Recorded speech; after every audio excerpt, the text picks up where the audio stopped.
Hey, everybody. Welcome back to the Squares of the Round Table podcast. This is episode number 20. Wow. Yeah. Well, like, right between that cigarette, you can buy cigarettes, and you can vote, but you can't get booze yet. We're almost there. We're going to bars. Yeah. That's impressive. I didn't think we'd get to 20. We made it to past 2, and I'm like, okay, great. I know. There was a part, I wasn't sure we were going to get past 3. But yeah, 20. Wow, that's amazing. Splendid. So with me, as always, is Jeff Stein. Good evening, good morning, and good night. And Ivan Rivera. Yonder. He's over there. He's out there. And I'm Mike Boyle, and we appreciate you listening once again. So, Ivan, we'll start with you. Yeah. How was your weekend? Quiet for the most part this weekend. Just kind of was lazy, did a few errands, just hung around the house. Not a whole lot going on, really. It was just a long week this week, and just putting the old feet up and just taking it kind of slow, taking time on the sofa, going on Facebook and Instagram, and conversations with my love, and playing with the cat, and just at-home stuff. That's fine. That's cool. Yeah. Any reading? You did any DJ gigs aside from your usual? Well, just what outside of what I did all week. I was at the Jungle Tuesday. I was at the Arcade Wednesday. I was at Cafe Mustache on Thursday. Mathers on Friday. And so after doing 4 days worth of playing tunes and such, didn't play another record till just earlier today, really. So had to kind of, give it a little bit of a break in between the notes and just take it kind of slow. So, got the old tape deck up and running. Cracked open some still sealed reel-to-reel tapes and figured. Yeah, I saw that. Huh? I saw that. You had the old school reel-to-reel out. I think people don't even know those exist anymore. Oh, believe me, if you go on the pages of Facebook, there are lots of people who have pages dedicated to reel-to-reel enthusiasts. They've made quite a comeback in the clubs now, and a lot of places now are like recording the sessions of disc jockeys that make appearances at the clubs that they're at. I won't allow that, because then it's too easy for them to store my stuff, and then why would they need me for if they got a recording of me already? So, yeah, but people are bringing their own reel-to-reels to record sessions? Really? No, they're not bringing their own reel-to-reels. The people that have these clubs are providing a machine that they record tapes on while the disc jockeys are busy spinning their sessions. Oh. So they're recording the sessions. Yeah, but are they recording reel-to-reel or cassette, or what are they recording on? Reel-to-reel. Reel-to-reel, wow. Yeah. Sportsman Club records on reel-to-reel, and there's a number of other clubs in the suburbs and in the city that are now incorporating the world of reel-to-reel in their recording sessions of the disc jockeys who play in their clubs. So, yeah, it's wonderful. It's a format that never left with me. I've been recording on reel-to-reel since 1973. Yeah, you see, Ivan, now the technology has changed, and you being a disc jockey, you go to these places and you spin your records, but now the recorded media has gotten so smaller, so much more compact and easier to store. And it's a testament to you and your craft that you're still in service in this day and age where you can put 1 million songs on a tiny device the size of my wallet, and they still call you. But Mike, here's the thing, and I hate to steal Ivan's thunder, but we've had this conversation before, which is you're right. You can store, like if I have a 64 gigabyte flash drive, I can store hundreds or thousands of songs but at the same time, it's digital, and I'll let Ivan take it from here because I know what he'll say. Well, it's just what you're accustomed to sonically, and with the analog being the organic thing that it is, the sound tends to be a little bit more warm, more alive. There's more volume to it. There's more body to it. And when you got a file, many times you got people who want to put 1 million files onto a small little space, but then in order for that to happen, you have to compress the hell out of it. But by compressing it, you might as well just squash it down into a little, something the size of a quarter into something the size of a penny, and you're going to lose a lot in the translation, and that's what happens. So when you come out playing records, you hear the music as that artist intended it to be heard. And just now with the whole revolution of people playing records now, be it 12 inches or 45s like myself, or album size, and in all different types of genre today, I'm amazed. I'm amazed that I walk into clubs and I'm still in demand, and it's a wonderful feeling to be able to pass along something that I've held true and have believed in literally all my life. So the only question I have for you, Ivan, is this. Okay, so you've got vinyl pieces and they're pressed in a certain way. For people who aren't aware of how this works, when you're pressing a record, it has the ability to capture sound in terms of a feel as much as it is a sound. And I think that that's something that sometimes people who might be listening aren't aware of. But here's the interesting part, because aren't most of the systems you're working with when you're working through, aren't they digital? Well, when you think about it, like right now I'm sitting in front of my turntable system, my mixing board and my turntables and everything. There's really nothing digital about my mixing board nor my turntables. But Ivan, like for example, when you'll do a Facebook Live, okay, and you're live, that's still, even though it's live and it's playing through your record, it's still digitally coming through. Oh, well, yeah, it's being translated into a digital media, of course, because of what Facebook is or what Instagram is, of course. I guess that's my question is, considering the fact that most of these, unless you're listening on a broadcast channel, most of the stuff at this point are digital systems or digital audio type systems, unless you have your own personal non-digital system, if you understand what I'm saying. I see where you're coming from. If you did something live stream where you used your records, it's still going to come across digital even though you're using vinyl, isn't it? Well, yes, but with a difference though, okay? And that is the digital system, okay, is still going to translate it from the analog field of, zeros and ones. Basically, the digital system is going to listen through its microphone and say, okay, well, this is an analog record. Now, I got to think about how I'm going to put this out there. But it does lose something because of the fact it's going from an analog field into a digital field. It's not going to be a perfect sync. No, it's not, because it's going from an analog field into a digital field.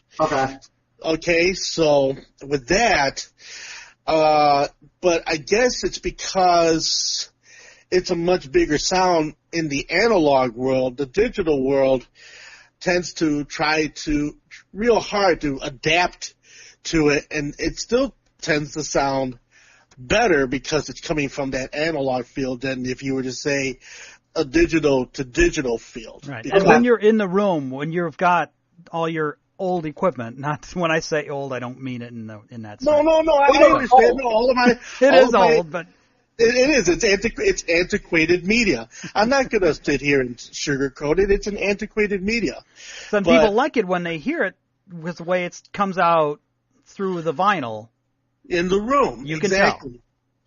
Right, because when you listen to the frequencies in the room, you feel the bottom of the bass shake. You feel the mid-range, in your sound. The highs are caressing your eardrums and such. I mean, it's about as close to live as if you're going live, right, or when you're listening to a band, which in a way, too, because since you're able to control the records and contour to your particular taste, unlike when you're listening to a concert live where you're only going to get it one way, loud. Yeah. You are not kidding.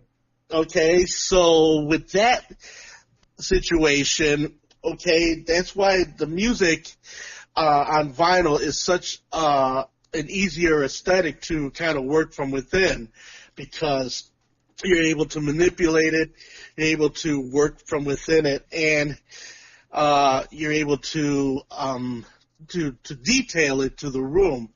Because, hip-hop guys, they like the bass heavy, and they like it where it's thundering. You got rock and roll guys where they like the guitars penetrating and fluid. You got, people who listen to all matter of whatever genre of music they're listening to via the analog aspect. But one thing remains true during the analog field, and that is, again, it's an organic created field, and it's the analog field. So with that, like, I could go ahead, drop a record on you guys right now, and you're going to listen to it, and people out in our audience are going to listen to it, and yeah, it's going to sound good. It's still going to be translated via digital, but it's still trying to accept the analog situation. Do you want me to do an experiment on that? I mean, just for a few seconds? That's not necessary, Ivan. We believe you. Yeah, I think it's an experiment we can try. I just think it's interesting because you've got a lot of these, I shouldn't say a lot, you have bands and artists that are looking to go back to go to vinyl, but it's interesting because I'm curious what they're using in some of these recording studios, because I would guess that most of the stuff they're using is still digital related equipment. I mean, it's just a guess, because I can't imagine that they're still using some sort of analog systems. I would assume they're using computer related systems or certain things along those lines. I think vinyl and tape is still pretty much a niche audiophile thing, whereas the digital is obviously much more accessible. Okay, yes, the digital is much more accessible, and that's true, but only to a point. You have a lot of studios, especially a lot of independently run studios, that have maintained their analog equipment base, their 24-track Studer recorders, their 24-track mixing boards, and all of their analog compression bays and gates and whatever that they use, their sweeteners, their harmonics, whatever they have in their studios. There are a lot of studios that still use and still incorporate that analog sensibility.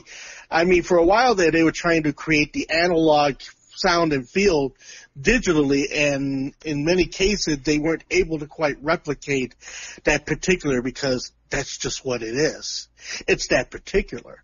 Yeah. And as far as people doing recordings now for albums now, what happens is that in some, not all cases, a lot of bands are going back to actual tape, either mastering off of cassette or mastering off of reel-to-reel, if they can find cassettes and reel-to-reels that are able to do this, because I remember when I used to work at the late great Logan Hardware Records, where people would bring in reel-to-reel decks, and I find out, oh yeah, we've got this 16-channel deck, we've got this 8-channel deck, and there are still a lot of independent bands. There are a lot of independent studios still using analog. There's a lot of studios now that they retrieve sound from the analog fields and then make it digital.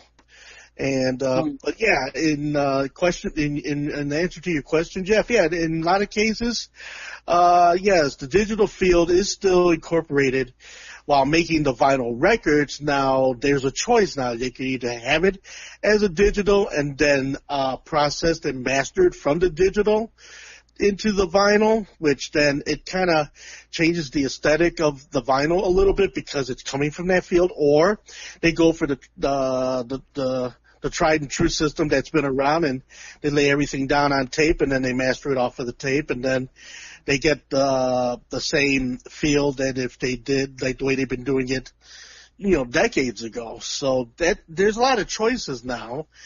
And it just goes back to, well, vinyl is making a comeback. No, vinyl never left, actually.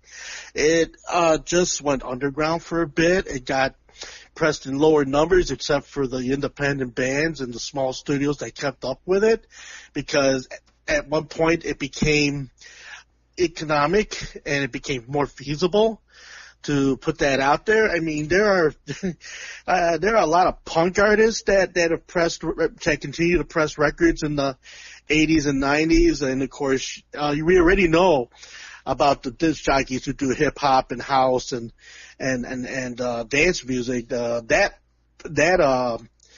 aspect never went away either. So just on the more popular fronts of your top 10, 20, 40, 100 type of music, that they just started scaling back on pressing things on vinyl. But now those vinyls during that time are now commanding big money. Good example, Tom Petty's Wildflowers album, which was made in the 90s and now is going for huge money today. And I just the other day just came across Tom Petty's Cabin Down Below on 45, which I found out that after playing it and then comparing it to my CD, I found out that the version that's on the 45 is not the version that's on the CD.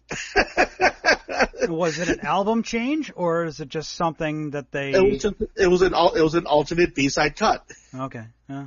Yeah, so they took the electric version of that song and they did an acoustic version on the 45, which, see, those are the things that record collectors thrive on, because a lot of times when they were doing the records in the 90s and in the early 2000s, yeah, they were putting different things that separated the records from the actual albums or the CDs that they were pressing during that time. So it just makes it all the more, it still makes it all the more appealing, just like when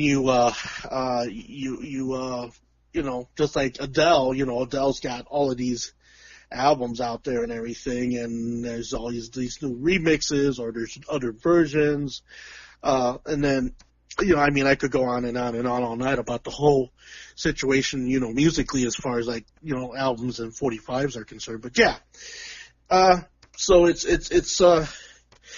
very humbling to go into a club with my record box, with my satchel, with my needles, my headset, if I ever use them. I don't use them very much. And I'll just start playing the records, and the people walk up and they're expecting to see somebody on a computer, on a laptop, doing Serato. And here's this little old man, this fat little old man, with his little record box, as happy as can be, moving a room, doing something he loves, doing something he enjoys, and with something he's believed in all his life. Well, there you go. There's a lot of us out there still. Well, I'm glad you're still out there, Ivan. So, Jeff, so how was your weekend? How was your weekend? It was strange. So I didn't have a car all weekend. At one point I thought I was going to have to get a brand new car. Oh. And the dealership made it sound like, it was like, yeah, this is in really bad shape, and they're telling me how much it's going to cost.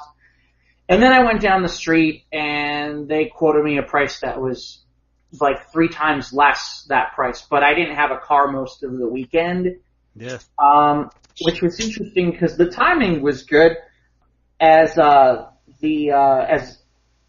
family, we finally purchased our first high-definition television, and it's a 55-inch that we mounted to the wall.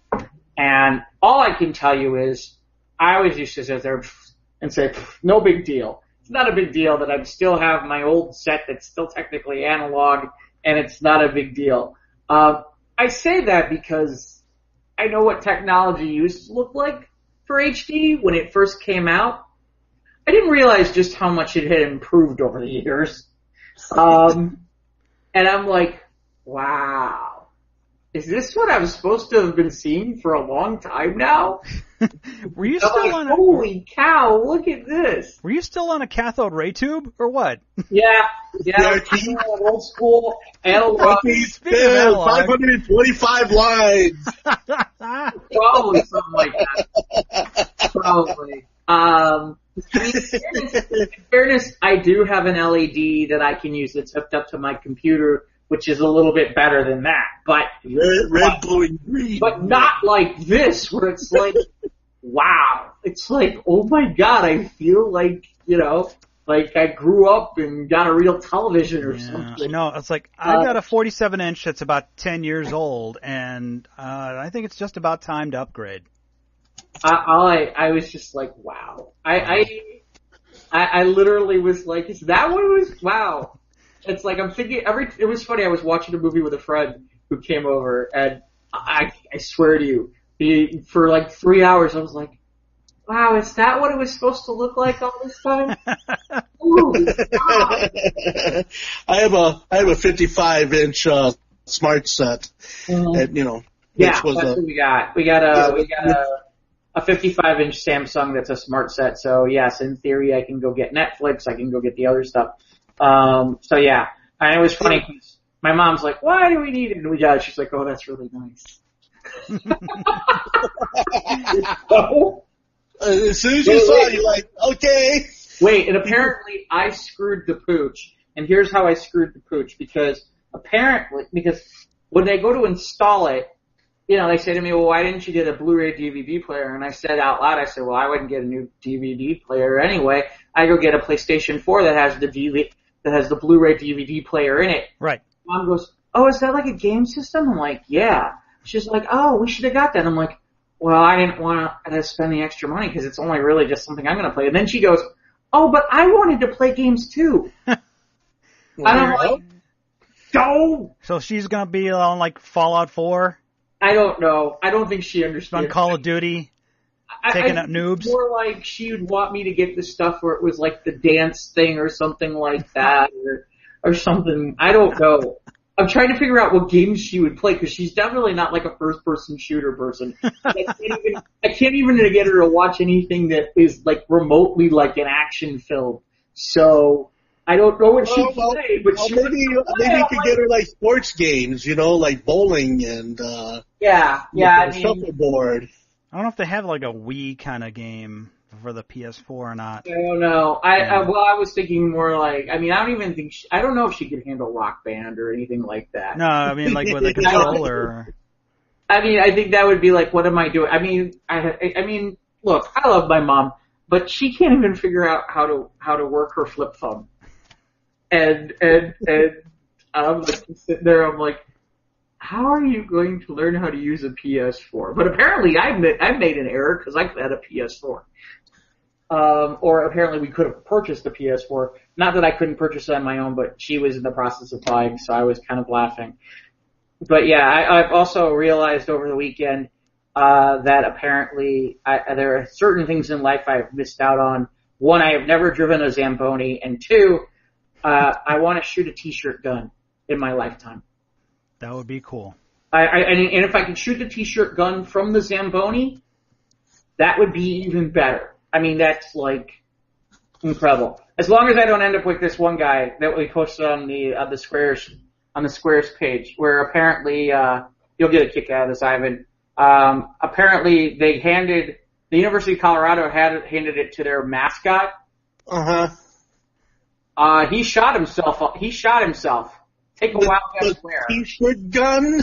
He used a t-shirt gun and shot himself. Yep. Take a wild guess where. God. Why? In the face? Nope, in the groin. Oh. Mr. Buffalo. Didn't Flanders' wife die? No shirt off his nuts. Oh, that was horrible. Yeah, it was pretty bad. Okay. Thank goodness it wasn't a wet T-shirt contest day. No. Yeah, there you go. Here, wait, hold on. Let me send this to Ivan.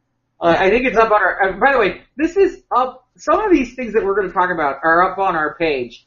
If you go to Facebook, if you go to the Facebook page, it's the Squares of the Roundtable podcast Facebook page. Sometimes we cover a lot of these stories and talk about stuff. I just sent it over to Ivan if he wants to.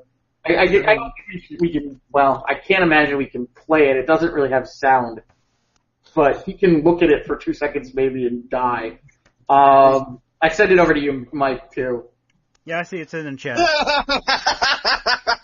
Okay. I just saw it. Yeah.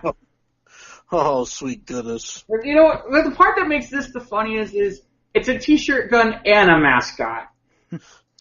Yeah. That's the part that makes it funny. And the best is it's like, apparently he had to be carted off. So the mascot got carted off the field.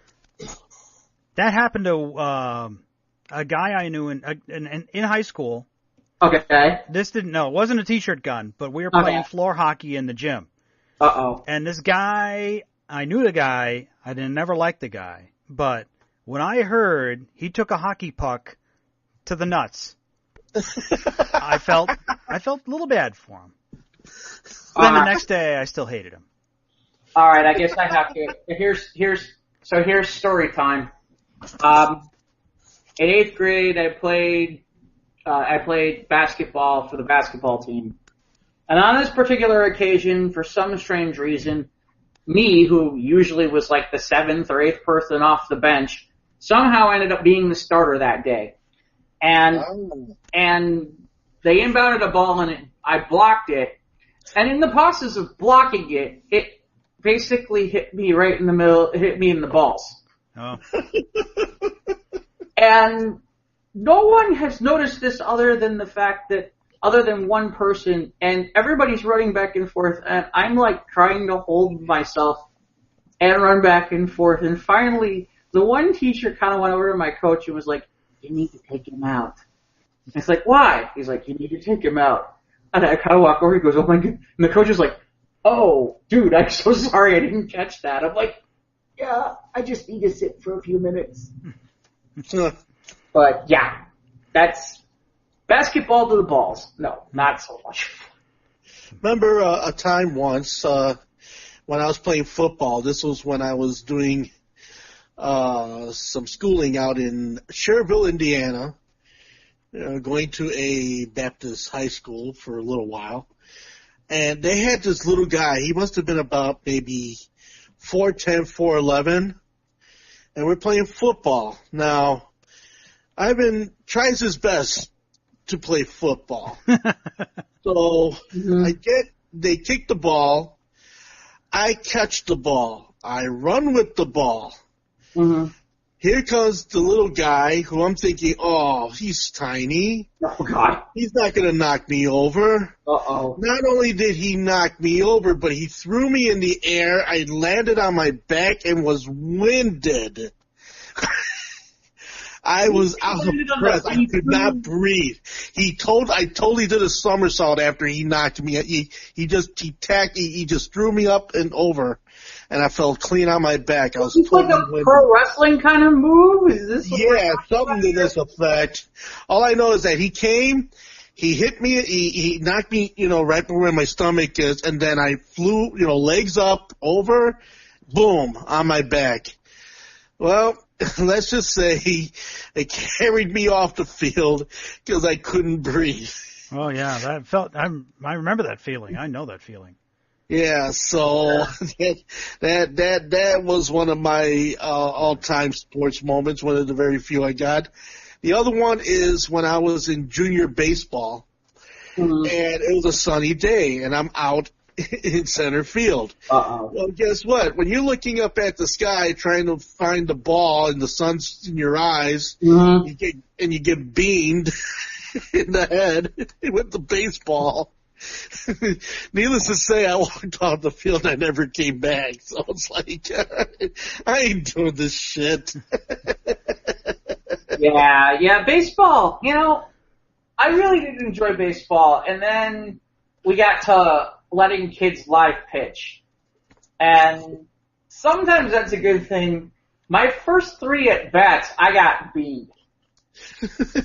Literally got beamed. And when I say got beamed, we're not talking about like a light plunk. Like, no, we're talking lacerations and bruises. Yeah, I'm like, it's like, oh joy, let's see, you know, joy. Let's let me stand in front of some guy who gets to throw a sphere as hard as he can at me. And has no control whatsoever. You know? Get hit by a wild pitch. Yeah, really. Being left-handed.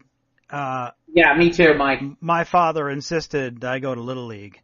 So I did a year at Little League, and our team ended second to last place. So. I did play quite a bit up until I got to high school. I did play like baseball, and I did play. I played hockey, and my hockey stories are quite amusing because I was on the opposite end of all that stuff. I really was the goon. I really was. I mean, I'll never forget. There's one time right before a playoff game, I'm doing my skate around the ice, and I hear 2 guys from the other team, and they're talking, and they're like, "See that guy over there?" And they're like, "Yeah." And they're like, "That guy's your leading scorer." And they're like, "Oh, that guy, he's a little twit. We can put him in the wall." And the other guy goes, no. See that guy. Now, when he said see that guy, he's pointing at me. And he's like, if you touch that guy, you touch the little guy, that guy will kill you.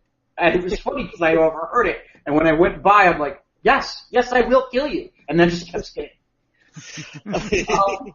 You guys are gonna laugh. You guys are gonna laugh because when I was in grade school, the one sport I was good at. Okay, take a few guesses as to what that sport was. Just what do you think that sport I was so really much better at than all the other sports I was ever in? Curling. Dodgeball. No, but no, it does use a ball, but it's not dodgeball. Foursquare? No, it's not Foursquare. 3D chess? 3D chess, okay. Actually, I excelled in volleyball. Oh, I would never have guessed volleyball. Yeah, I actually excelled in volleyball. Miss Frankel was our gym teacher. A little bit strange, but yeah, she was our gym teacher nonetheless. And she would have these sessions where she'd get these volleyball games going, and yeah, I was the token guy where all the girls were in the team. So I had something to prove. So you had these women with muscles in their bustles. Okay, all right, yeah, let's go get them. Yeah. Ivan, how is it that you're on a team with entirely all girls? Because the guys were too busy being, I ain't going out there with no girls, man. You could, them games for sissies and all this other type of shit, so. And I was like, Was it a co-ed team? Well, yeah, it was a co-ed team, but none of the guys wanted to play with the girls, though. I don't know what that was about. Hell, I didn't care. I just liked looking at them at their shorts, not to mention the fact that, the ever developing team that was across from me and everything, I wasn't about to shy away from that. I don't know what those guys were thinking, but yeah, they had some girls there that were tall, and they were, like I said, they had muscles in their bustles, and they were mean. They could have been roller derby chicks, these girls. All right, talk about serious ballers these girls were, I'm telling you. And so I'm back there, and I'm serving it up, and they're like looking to spike, and they're looking to shove the ball down our throats and everything. And Ivan has one almighty moment. One sole almighty moment. And the ball got hit, didn't go over the net. So I came in and I punched that ball with all my might, and I sent that ball over the net. And we got our score, and we won that game. And yeah, one defining moment in my whole life. The one shining moment. One shining moment in a game called volleyball on an otherwise almost all-girl team. Not to mention that the server on the other team wanted to go out with me after that. Yeah. I like you. Okay. Did she demand snoo snoo? Snoo snoo? It's a Futurama joke. Yes. Good news, everyone. Can you do that voice, Mike? What? What's that? The professor? Oh, yeah. When you posted the thing today. Well, good news, everyone. There we go. There we go. And I can't, I kind of do my Bender voice a little better. Or like Barney from The Simpsons. Yeah, that's Bender, hey. Yeah. But snoo snoo, yeah, death by snoo snoo in volleyball for Ivan. Barney, I loved your movie with Man with Football to the Groin. That was the greatest. Yeah, you should always drink to enhance your social skills.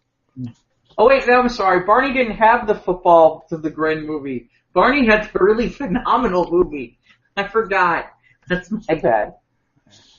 My bad.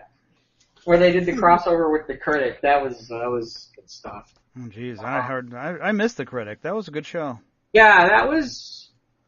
I haven't seen the new Netflix Matt Groening show. I haven't seen that yet. I remember it was airing on Cartoon Network. And it was on one of, I think it was like maybe Adult Swim or one of the Comedy Central. That's right. It was running. Yeah, Central's got it now, but no, Matt Groening. You talking about the one that was on Channel 7 for a while?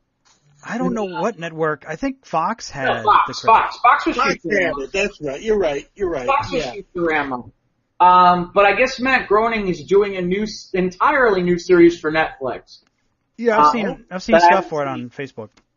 Yeah, I haven't looked at it or seen it yet, but I'm curious. I haven't heard much about it from anybody. But yeah. I heard the only discussion I've heard of it is that just from one guy I heard on another podcast is that it just makes him long for Futurama more because he really likes Futurama.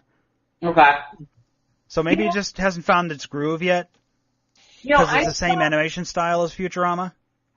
I stopped watching the newer episodes of Futurama because when they made it where it was like all in, like a season-long story of episodes, I found them less funny than the ones where it was just a weekly show, if you know what I mean. Yeah. I know, like you're more paid by the one-offs than the thread. Yeah, the Fox ones were fun. In my opinion, the Fox ones were funnier than the ones that came from afterwards because they were all basically set up to sell a DVD, sell a DVD or something along those lines for later on. Right. So they thought them out a little bit more. But like some of those episodes were funny. Like you have the Hypno Toad and Bender Should Not Be on Television, and the one where where the Fry gets the hands from the devil or whatever the heck that is. Yeah, my favorite was the one with the Star Trek cast. Yeah, that was good too. Melvar. Mm-hmm. I still think the one about Bender on television might be my favorite. About Bender Should Not Be on Television. That is maybe one of the best episodes I've seen in a long time. Wow. He just is going nuts. That's good stuff. You're the greatest, Bender. Shut up, baby. I know it. Yeah. Oh my gosh. So Ivan. Yeah. I think I have a way to. I don't know. This might work for you. It may not. Apparently, I have a way for you to increase interest in your gigs. Okay. And that is? According to Loudwire, Ace Frehley is available from KISS to be part of a Best Man package available for the Love It Out Loud Chapel. Okay. Apparently, apparently, let's see, if you're it's a specific weekend. If you're getting married in Las Vegas the weekend of October 26th to the 28th, you can have Ace Frehley served as your best man. The Kiss by Monster Mini Golf Las Vegas attraction is offering the Ace Frehley wedding experience.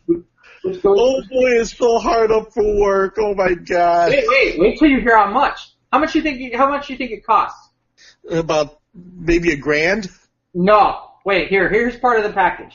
As part of the package, you can have former Kiss guitarist serve as your best man or give away the bride as she walks down the aisle. This would take place at the Kiss Love It Loud Wedding Chapel and it will be an option not only for weddings, but for vows renewals or commitment ceremonies.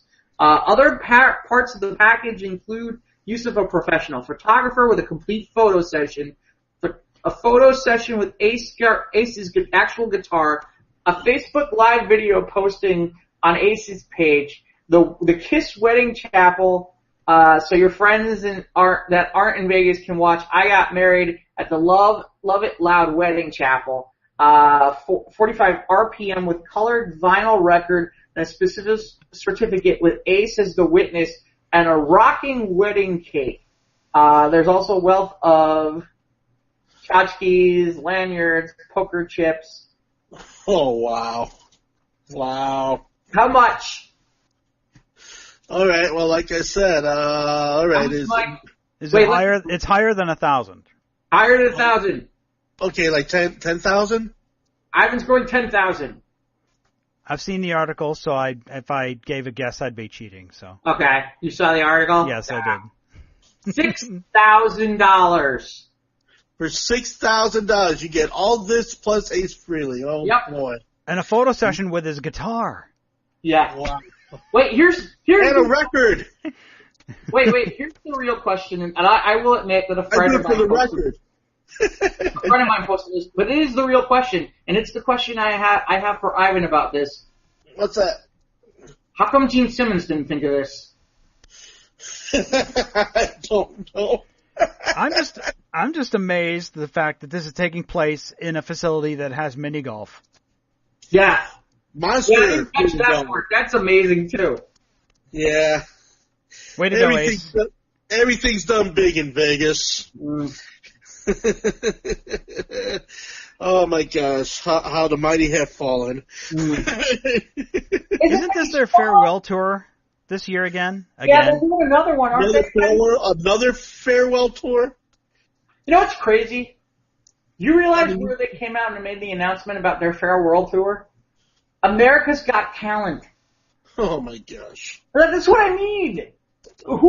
Raise your hand if you thought in 20 years, in 40 years from now, Kiss would be on like national television. People would be like, "Oh, it's good to see Kiss." Yeah. I mean, that's just crazy. They'll tour again next year when the rent is due. Yeah, isn't it like Cher touring again too? Maybe. Yeah, Cher's touring again. Oh God. Hey, God bless them if they can do it. Yeah. Hey, I mean, give it to them if they can still get it together.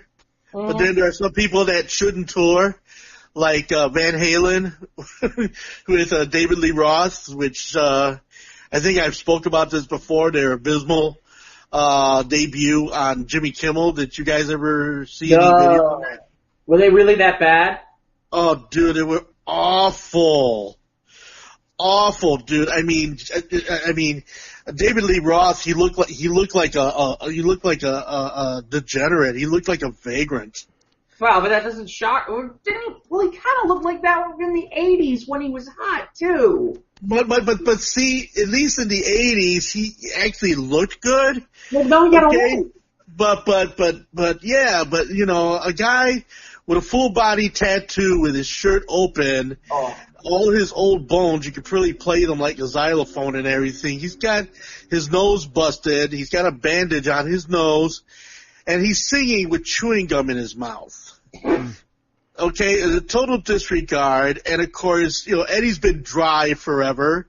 So half his chops are gone. Alex can barely keep up. It was the saddest thing I'd ever seen. That's unfortunate. You know, now you say it out loud, Van Halen just basically fell off the planet, didn't they?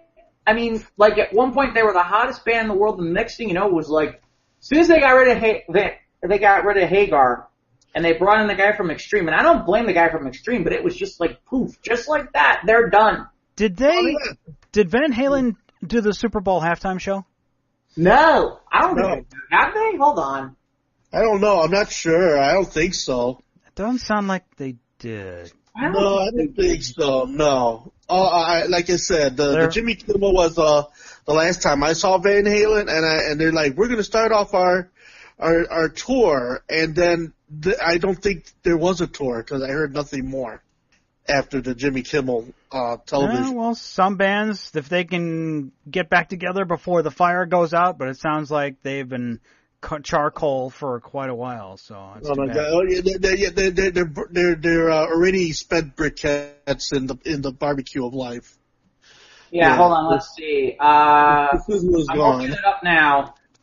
How far do you want me to? Well, I guess we can go all the way back. Okay, so really, the farthest it goes back is to Michael Jackson. I don't see them on this list. Okay. Okay. Yeah, because I don't remember seeing. Here, we'll go through it. Okay, so this goes to, now I gotta read Roman numerals.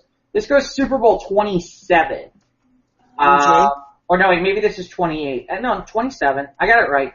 27 was Michael Jackson. 28 is Clint Black, Tanya Tucker, Travis Tritt, and the Judds. 29 is Tony Bennett, Patti LaBelle, Arturo Sandoval, and the Miami Sound Machine. 30 was Diana Ross.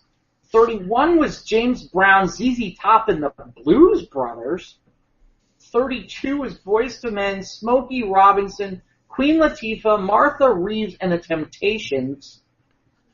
Okay. 33 was Stevie Wonder, Gloria Estefan, Big Bad Voodoo Daddy, and Savion Glover.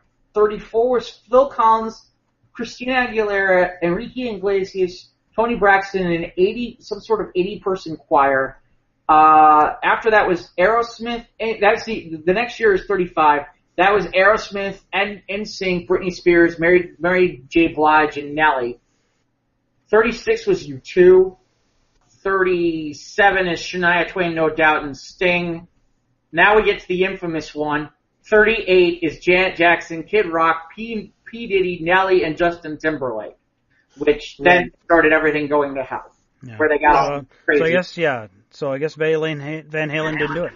No, because you got Paul McCartney, the Rolling Stones, Prince, Tom Petty and the Heartbreakers, Bruce Springsteen, The Who, the Black Eyed Peas with Usher and Slash, Madonna, Beyonce with Destiny's Child, Bruno Mars with the Red Hot Chili Peppers, Katy Perry with Lenny Kravitz and Missy Elliott, and last year you had Coldplay, Beyonce, and Bruno Mars, which, I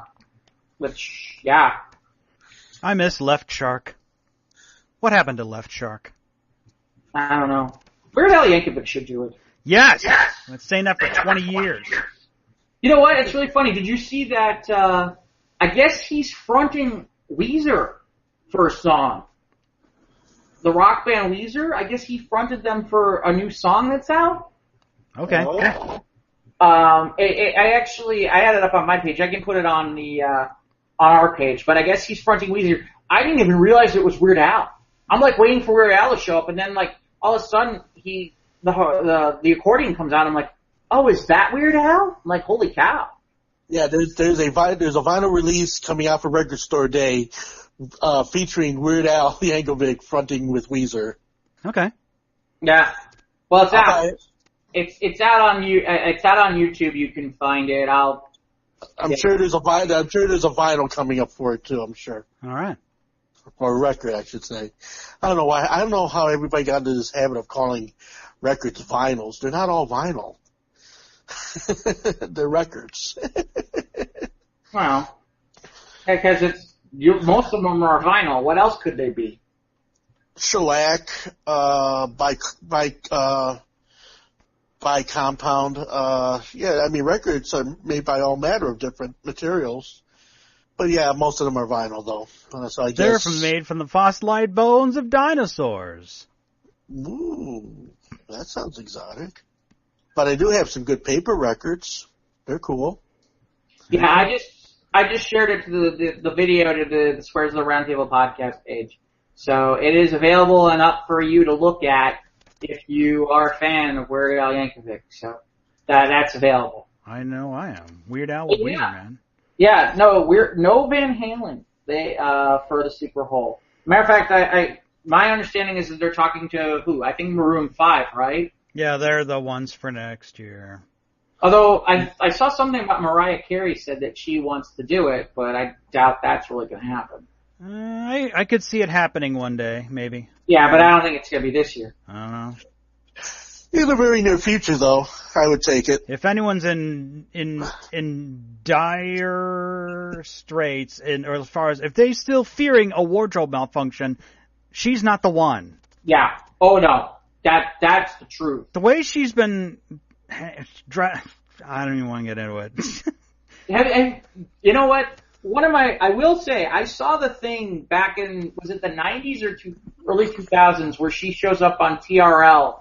For the kids at home, that's Total Request Live. When they used to do like the countdown of videos on MTV, where she shows up in the skimpy outfit with ice cream for Carson Daly. Holy cow! Wow, that is just hello. That was 2001. That was when she was in this media blitz to promote that movie of hers, Glitter. Oh, that awful movie. And I've seen bits and pieces on cable. It's not that bad. But getting back to it, she was in this total breakdown of this media blitz just being just overworked and overtired or whatever. Not defending her, just saying that's what that was on the heels of. Where we thought she was almost like on a collision course with disaster or whatever. She was losing her mind. Yeah. Well, she married Nick Cannon. Of course she's losing her mind. Well, they stayed together longer than I thought they would. They had kids, so. Yeah. They did. I just laughed because it's like, there's a part of me where it's like, Mr. Mariah Carey were the jokes for Yeah, and he's like, 16, 17 years younger than her? Whatever. He might be. I know he's younger. Then he walked off America's Got Talent over something. I mean, it was legit, but it's like, dude, are you really going to be able to? Is that really a smart call for you at this point in your career? I don't know. I think Nick Cannon's doing all right. I'm sure he is. That Wild Out show is still funny though. Yeah. So good on you, Nick. But yeah, next year, get Weird Al for the Super Bowl. I mean, he's an accomplished musician. He's got a great band.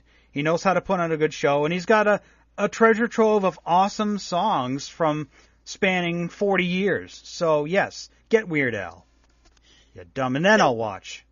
Here's the thing. I think it's interesting because I think it'd be interesting.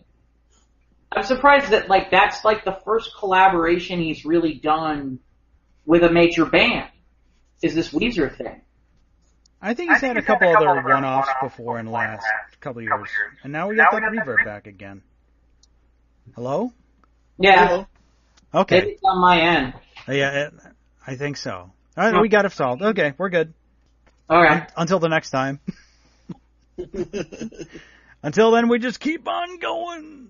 You just keep on trying. Yeah, keep on going. Yeah, so anyway, I did have a couple...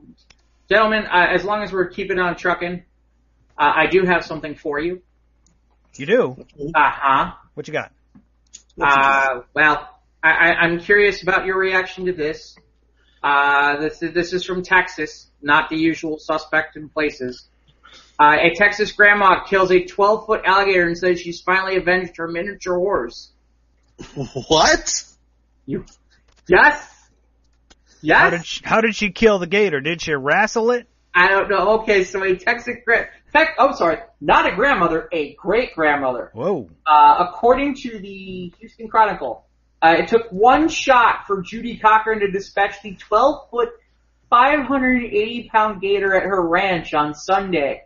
well, it's obviously not Sunday at this point, which is an hour northeast of Houston. Quote, we think this is the gator that ate one of our miniature horses several years ago. Cochran happens to be the newly elected mayor of Livingston, which is nearby. As she says, as big as this gator was, he could have easily eaten it. The pond is where she killed the beast the same one. The pond where she killed the beast is the same one where apparently her grandson, get this, then 5, felled a gator 9 years ago. What? I know. Apparently Polk and her county is one of the only 12 in Texas with an alligator hunting season. And it gave her barely a 20-day window to take care of the business between September 10th and 30th. And permits had to be tagged and procured, and the hunters mandated to first catch the animals on a hook. As a public official, she wanted to let people know she followed the rules since she was the mayor. We just don't go to the ranch and hunt gator. According to this, her son-in-law lured the gator with a seasoned raccoon set over the pond and called to let Cochran know that the elusive beast had finally been bagged. Wow. A bit before she could grab her Winchester .22 Magnum. Cochran, whose grandkids call her Nana, is already anticipating the alligator meat and boots that her quarry will yield. I don't need to live in Texas. Captain Ahab has to go hunt his whale. Oh my God! I mean, it's revenge. Yeah, like I said, to me, it's.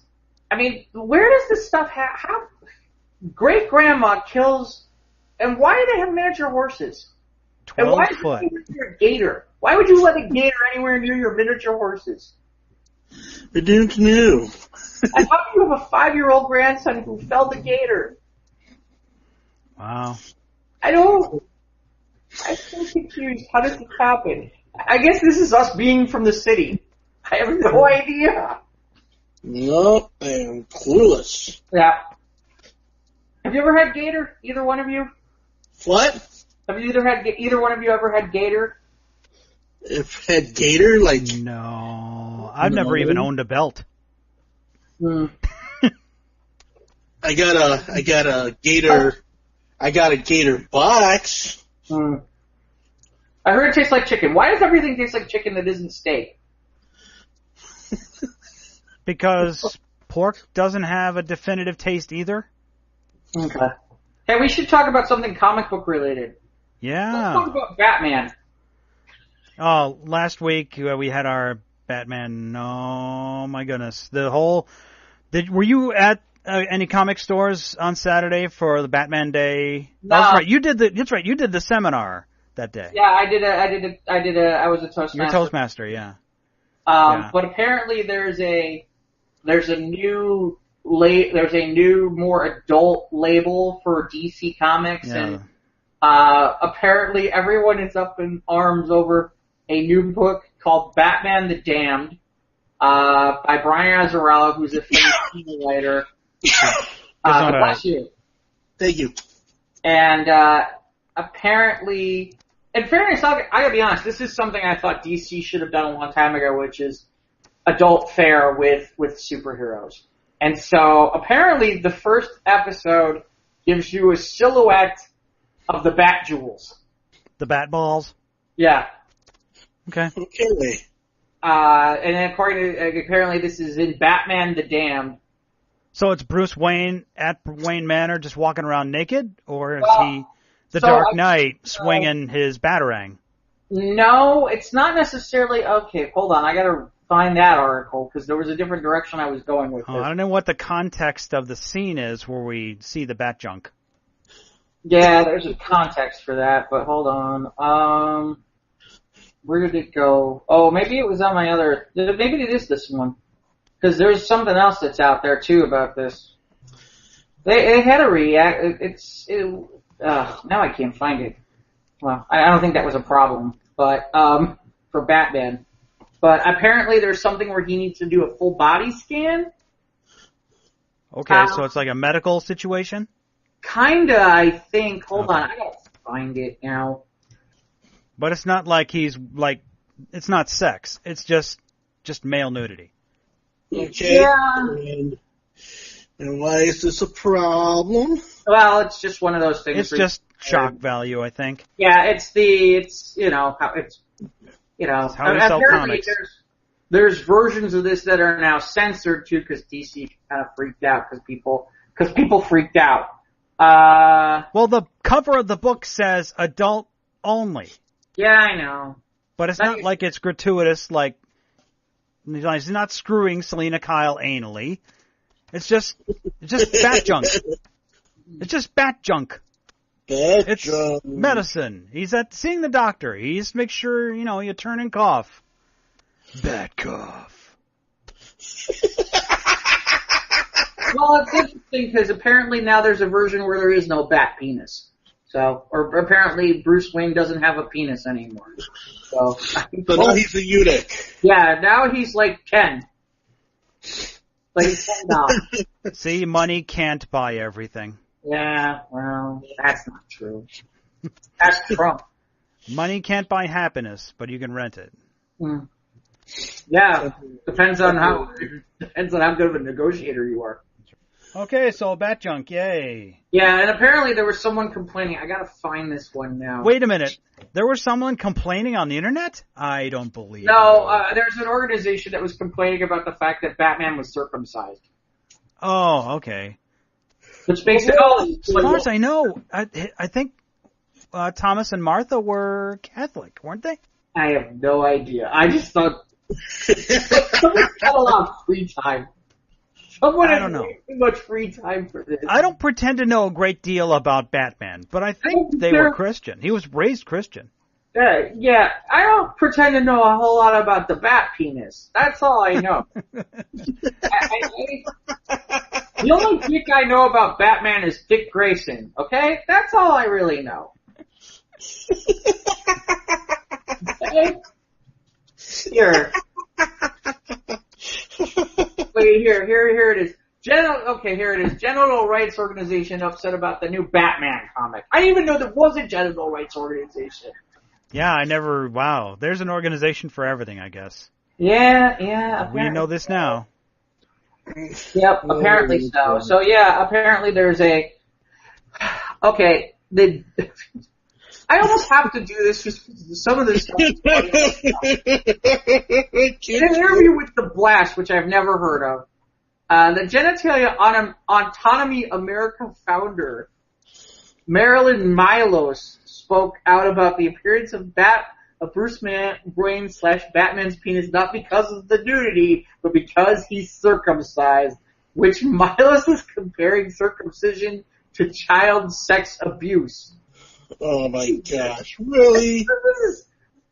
That's just like ridiculous. I don't know what's going. It's a comic book. Yeah, people. It's a comic book. Although it is kind of amusing because we are talking about the bat penis. So, does he have bat penis? Do you think he has bat protection? Hi. Use bat Trojans. Yeah, or bat Nonoxynol 9, or the bat pill. Bat pill. I don't know. Mike's like awfully silent. The bat vasectomy pill. Mike's awfully quiet. He's like, can we get to another topic? This all the things in the utility belt, and this is what we're... The utility belt? Yeah, I guess... I see what you did. The bat jack. Oh, God. It's going to be that day, folks. It really is. We're going down here quick. Not who I am that defines me. It's what I do with the bat junk. Oh, God. Have you ever seen... There's one where apparently he talks about stuff like that. I don't know who did it, where it's like he's talking to Bane about the fact that he had sex with Talia Ghul. Have you ever seen this, Mike? You know what I'm talking about? Well, it's mean like at the end of No, the Dark Knight? like this is like a whole spoof thing. Oh, okay. Like they're about to kill him, and it's like a whole like I think it's like a Funny or Die thing. Is it a he/she or is it a No, college humor? It's just bad. Hold on a second. I gotta figure out what it's called. It's either like How It Should Have Ended or college humor. They're usually the ones I catch are the ones that make the go rounds. Or is it something else? Maybe it's Funny or Die. But is it live action or is it animated? Oh, here it is. It's from College Humor. It's called Batman Can't Stop Thinking About Sex. It really is pretty funny. I don't have a way to grab the link at the moment, but I'll. I remember the College Humor one where it's from The Dark Knight, and Batman and Gordon are up on the rooftop, and it's just Batman going, "Harvey Dent, can we trust him?" And Gordon turns around and he turns back and he does the thing where he's gone, but he's not gone. He's like, "I see you hiding behind that air conditioner vent." It's like, "Harvey Dent, can we trust him?" Yeah, it only has 41 million views. Oh, is that all? Yeah. It's rather amusing. Okay. How long ago is it from? According to this, it's 5 years ago. So 2013. Okay. No, but here's one from College Humor. Batman chooses his voice. No, this is different. No, it's Batman and Can't Stop Thinking About Having Sex. About sex. This is really kind of funny. I'll put it up on the site a little bit later. Okay. So that people can catch it if they've never seen it. It's quite amusing. Yeah. In other comic book news, we got our first full trailer for Captain Marvel. Yeah. Wow, that was a long time ago, wasn't it? It was last week. Yeah, I know. Less than a week ago. It was always the day after we record. Yeah. It's like, Tuesday. That looks freaking awesome. You thought so? Yes. I wasn't impressed. I was greatly impressed. I feel like I'm the only one who wasn't impressed. I was impressed when Carol decides to punch Grandma Skrull. I'm think she's a Skrull. For people who don't know what the hell happened there. Yeah. Like, why is she punching your grandma? Yeah, I have this feeling that was kind of a reaction that most people had. Yeah. Yay. But no, the de-aged Agent Coulson, de-aged Nick Fury, and the suit looks cool. The effects look cool. I'm digging it. So I can't wait. Yeah. I've watched that trailer more times than the B trailer. Of course, the B trailer only dropped today, so I've had a lot more time to absorb the Captain Marvel trailer. I guess I just expected more. I don't know. I just didn't. I think that maybe. Less is more. I felt like with Spider-Man Homecoming, they showed too much of the trailer.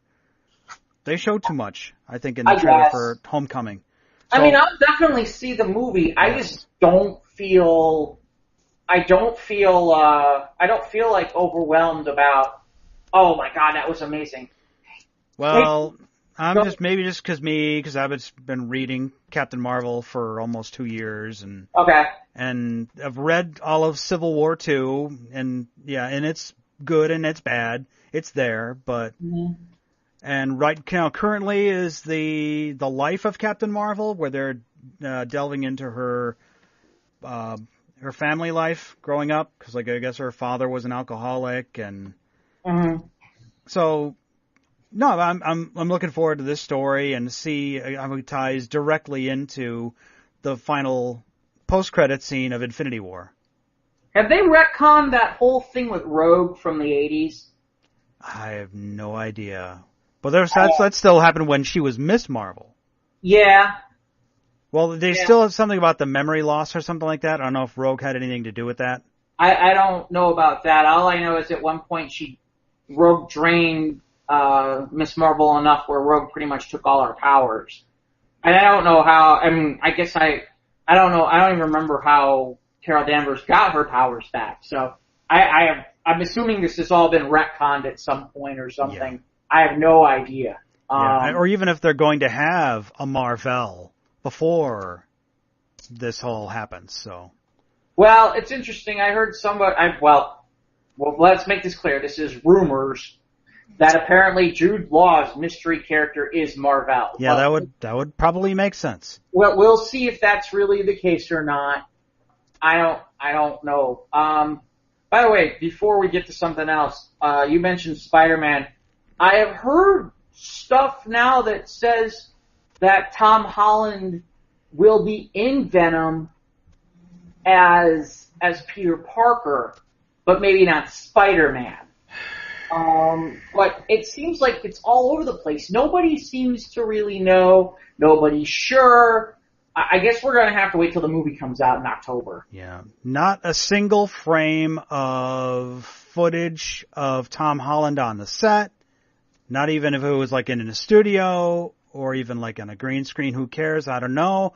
Catching it on a Sunday matinee, Venom is a big meh for me. Because of the fact that we've talked about this before, having Spider-Man absent in a Venom movie does not make sense. I'm trying to find it. I thought I saw something more recently about that he was on set, but I can't. Pictures or it didn't happen. Yeah, I know. That's kind of my feeling on it. I'm speaking of pictures that have happened. Let's talk about the Bumblebee trailer. It looks very good. And not just because of the G1 fan service. Not because Soundwave looks like a blue box with a yellow box in the middle, or that Optimus Prime looks like a flatbed truck and not a long-nosed truck with the windows and all the metal shards. The Bumblebee trailer looks like an engaging, endearing story, to me, at least. Well, correct me if I'm wrong. This story is set in the 80s, right? That's right. So about 20 years before they meet Shia LaBeouf, or even if that's going to be thrown out the window because the Bay movies really didn't ever have a continuity. But yeah, this will be a period piece. And we see B in earlier incarnations. We saw him in World War II. Like I said, this was another movie. Who knows if this is going to be relatable. But we do see B briefly as a Jeep. So we think that may be why we see one of the Decepticons as like an F-4 Phantom, which is like a jet from like the 70s, like from the Vietnam era. Mm-hmm. But we'll see. We will see. Yes, I will see. I mean, I'm have to get another row of seats for me and my friends. When does that movie hit? December 21st, same day as Aquaman. Wow, that's right. Well, for my money, I'd probably go see Bumblebee before I see Aquaman. Well, Aquaman's probably going to be Saturday night for me because I'll be at Bumblebee Friday night. I'll be a very busy man. I guess I got a good. At least I got stuff to see over the holiday. Yes, you do. That's a positive. Yeah, it is. That's really a positive. Yeah, Bumblebee looks good, and not just because of the way the robots look, a little bit closer to the original toy aesthetic. I think it's just I had a discussion with a friend of mine of this because, well, we're Transformers fans, and saying that because of the success of the Bay movies, but also as a result of the Bay movies, the 80s nostalgia has grown. Back in 2006, when the movie was being made and we were getting the first stills from this first Michael Bay movie, we're like, they just look like a bunch of knives glued together. But the rationale is that in the 80s, the cartoon, the robots all looked like boxes. You can't have them looking like boxes. Give them a more alien kind of look. But the problem is we've had 5 of these movies, and in 5 movies, all the robots all kind of look the same, except for maybe a few colors and a few pieces. But most of the Decepticons are just like gray pieces of shards of metal. Like now we're getting distinctive colors, distinctive looks, angles, actual faces, not just like crazy bug faces like most of these characters have been. So not just because of the looks though, but because of the story between this little girl just like the first Bay movie where a kid gets a new car. It's a robot from outer space. But it still looks good to me. Looks way better, and I have 2007 expectations for this film. There you go. So, yeah, I'll be there. Like I said, to me, I'm curious to see how this goes, because the other thing is somebody who, I still casually still casually watch pro wrestling. And, John Cena's been trying to make that move full time to Hollywood. And to me, I mean, he has done some action films, but they've all been more like B-level films. I see what you did there. And, oh yeah, wow, I didn't even think about that. But yeah, it's been more, direct to video kind of stuff. He's done some parts here or there. This to me feels like his first real big opportunity in a big budget action film. And I hope that it works out for him because really in reality, I do think he has the ability to be a big time star. And he's a little younger than The Rock. So yeah, I think there's a possibility that, I think that, that he could be your next big action star. Well, we almost had The Rock in Age of Extinction. That would have been the fourth movie when Michael Bay approached him because they had done that film. He'd done this one movie called Gain and Pain or something like that, where it's like a comedy. And Michael Bay said, "Hey, we'll put you in Transformers 4."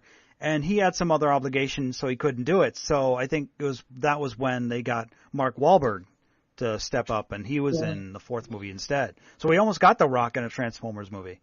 Yeah. Well, I mean, they've had some people in those movies that, that series really helped Josh Duhamel, and it's helped, what's his name? The guy who was in Barton Fink, who's in Rounders, that I can't remember his name, the scrawny looking guy, who's the government guy that I can't remember. The one who keeps talking about one man into the whole thing. Totoro. Yeah, Totoro. Yeah, that's my favorite one. Is he sits there and he's like, one man alone, and like, you're not alone. I'm right here. That was the second one. Yeah. That's good stuff. James Totoro. I like the in the one Transformers movie where he's holding the bully ball and he says, "Nobody fucks with the Jesus." Yeah. Oh, that wasn't Transformers, was it? Was it? No. That was Lebowski, man. But anyway, yeah, James Totoro. I think it was James Totoro. I think that's his last name. But yeah, he was great in Agent Simmons. We're sad to see him go. I don't think he wasn't in the fourth one, was he? No, or the fifth one.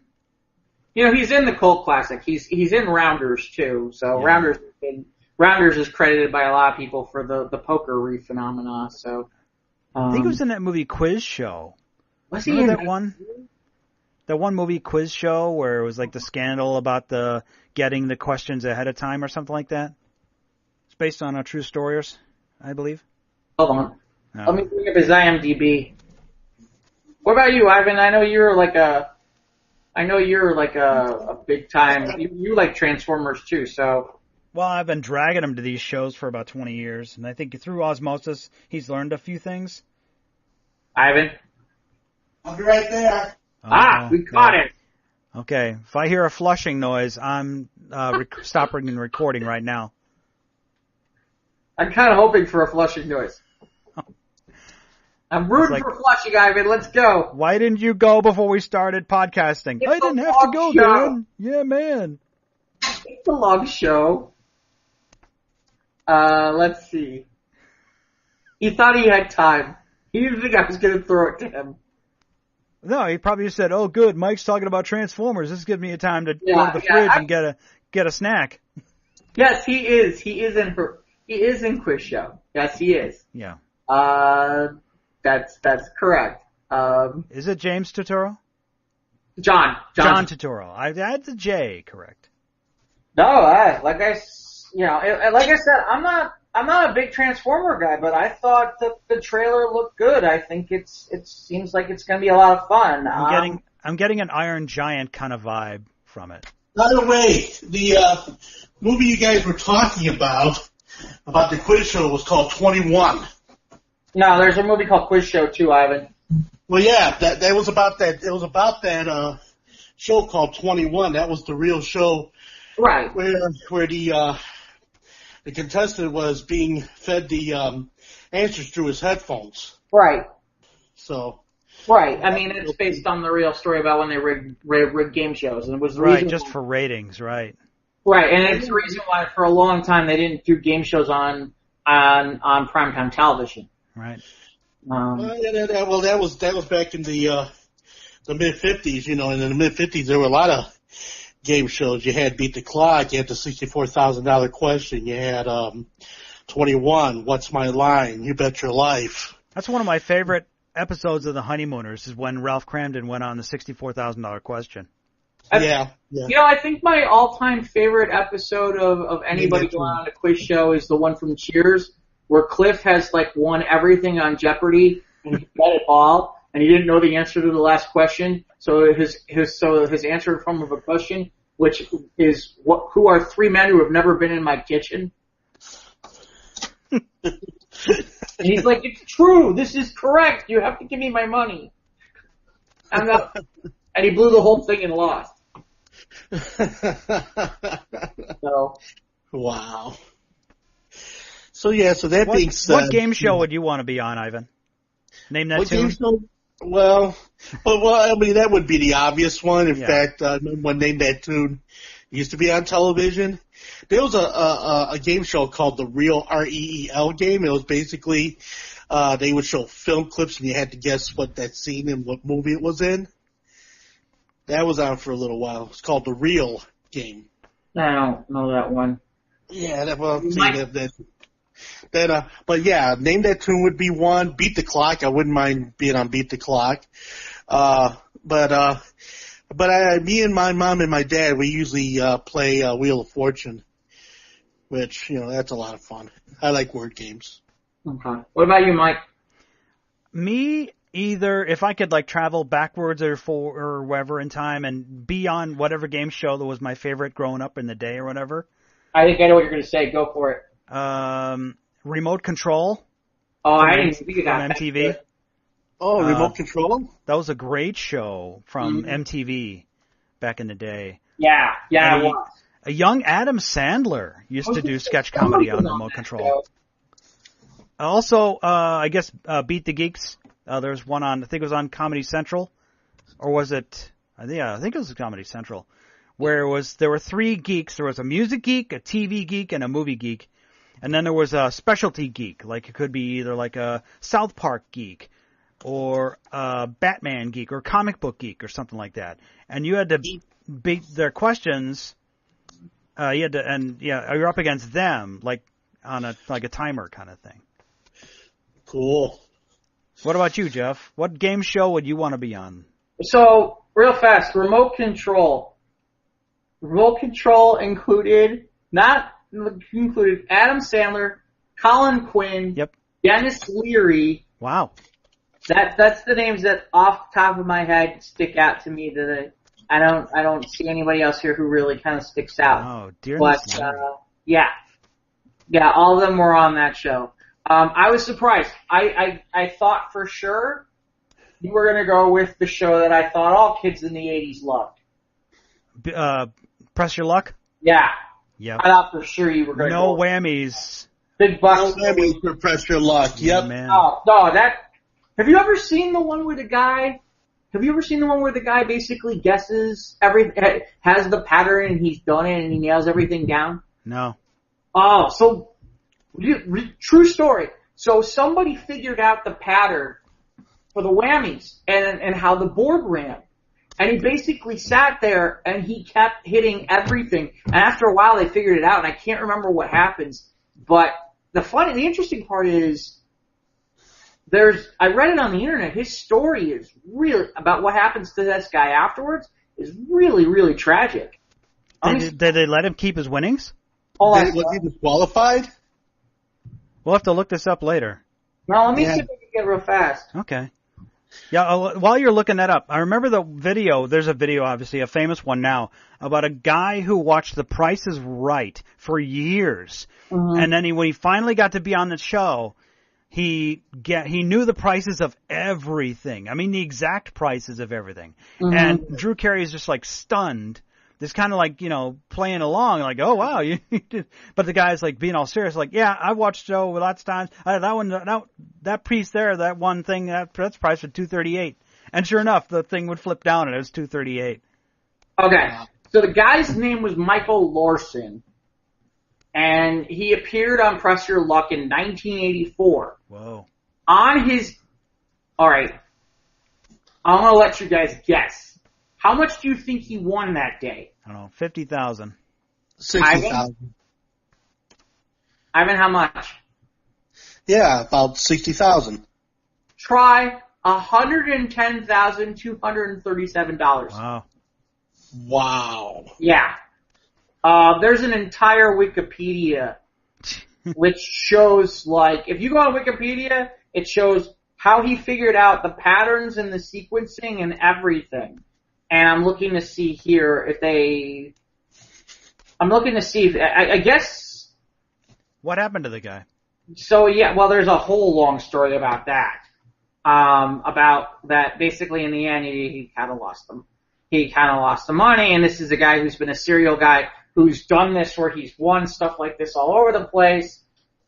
So he kind of makes a career out of going on game shows? Yeah, he died. He was kind of a serial winner. Well, no, like, for example, they talk about here, I'm just trying to do this the fast way. In November 1984, Larson learned about a local radio show promotion promising a $30,000 prize for a matching a $1 bill serial number with a random number read out loud. Over several days, he withdrew his remaining winnings in $1 bills, examined each dollar, and upon discovering he did not have the winning number, redeposited roughly half of the money.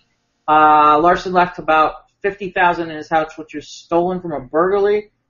When he was there's a bunch of stuff about it. There's a lot on this guy about him being part of an illicit scheme to sell part of a foreign lottery. Oh boy. Okay, so the guy was a career criminal. Yeah, there's actually a biographical feature film was planned in 2000 in which Bill Murray would portray Larson, but it was never produced. Yeah. And it's funny, his record for the largest game show winnings stood until 2006 when for daytime, when Vicky Ann Sadowski won $147,517 in cash and prizes on 35th season premiere of Price is Right. However, it is not enough to surpass the inflated numbers of Larson. I'm trying to see if it's been run more recently.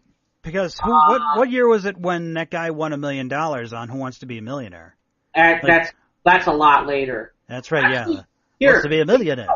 Actually, earlier this year, Game Show Network did a documentary called Cover Story: The Press Your Luck Scandal. Ooh. So yeah, it's out there, and apparently they've re-aired this on a couple different networks at times. I think there's a network called Buzzer. Yeah, there is. I get that on my channel. I watch the Buzzer channel quite a bit. They show like the match games and Press Your Luck. They show all the old episodes. Yeah. So yeah, I think I'd go Press Your Luck, just because I think it would be fun. I think that's what comes off to my mind immediately. I liked the Joker's Wild. I like that one. Is that the big, like, comical lever you pull? Have you seen the new one with Snoop Dogg? No. Yes, go ahead and laugh. Yes, Snoop Dogg is the host of the new Joker's Wild. It's a TBS show. I wouldn't mind going on Jeopardy. I'd love to go on Jeopardy. Oh, I could barely get like 1/4 of the responses right on Jeopardy. I mean, I wouldn't mind going on Jeopardy. What else? Remember the $25,000 pyramid? Yeah. Yeah, I was never good at that. You know, and of course, Bob Eubanks in the Newlywed Game. You know. I like Wink Martindale and Tic Tac Doe. Tic Tac Doe, right? Don't get the dragon. Hollywood Squares. There we go. I like to play Hollywood Squares. Hollywood Squares to sit in the square. Well, you said you'd sit in the center square, though. No, that's for Charles Nelson Riley, man. MTV did a version of. Hold on. MTV did a version a while back that was called Hip Hop Hollywood Squares. Oh man. And it was more recent. But I can't remember who was. Hold on a second. Wow, I guess it got through 5 seasons. Oh, wow. VH1 did. Wow, I guess it's still running. How do you like that? I didn't realize this thing was still running. Who was in this? Wow, Ice Cube, T.I., Biz Markie, Cinderella has been on it. Ice Cube's son, Son of Cube. I guess Fat Joe is in it.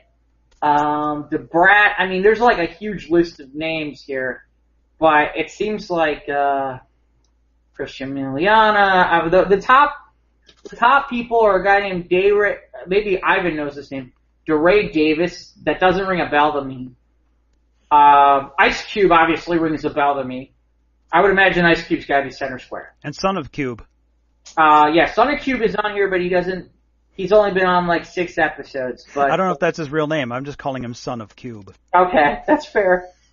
But yeah, Biz Markie, Michael Blackson, DC Young Fly, Cinderella.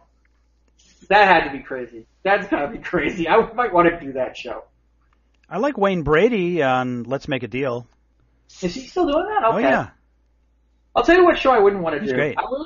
I wouldn't want to do Deal or No Deal, because when Howie Mandel does some of that stuff with the slow burn stuff, it's like, I want to punch you. Yeah.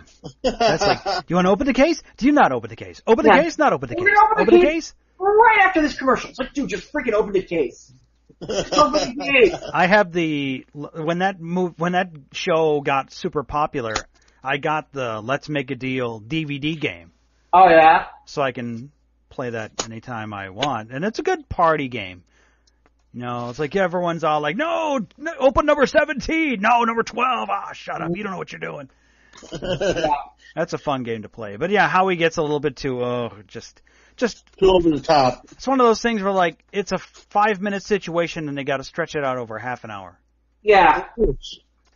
Right. Well, it's like, okay, this is a 2-minute decision. Yeah. And now you're going to stretch this in no longer, and you're like, oh, God. It's like with you and wrestling. Well, not just you. I mean, I still watch wrestling a little bit, but it's all about that. Like, the matches are, like, only a few minutes, and then you got a lot of just banter.